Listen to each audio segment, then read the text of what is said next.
टेढ़ी मैंने करी है, बट यार ये जी वैगन के ना हाईवे पे उतने ज़्यादा अच्छे कंट्रोल नहीं है, बट मैं एक तरीके से खुश हो रहा हूँ कि लेस्टर को भागने का टाइम मिल रहा है।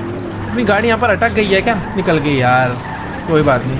अटकाने की एक्टिंग भी नहीं कर सकता मैं, क्योंकि साथ में डगन के बंदे बैठेंगे, ये लोग मुझे ठोक देंगे 2 मिनट के अंदर, मेरे मत्थे पे गोली रखेंगे और मुझे मार देंगे अगर मैंने लेस्टर को नहीं पकड़ा तो। शायद से तो यार अभी वो बहुत ज़्यादा दूर निकल चुका है।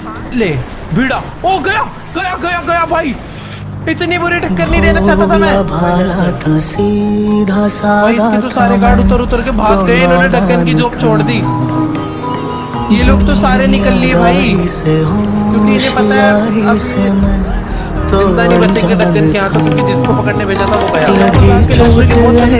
मेरे भोले दिल पे बिखर सा गया टूट के, जो धागे से छूटा ये रिश्तों का मोती जुड़े।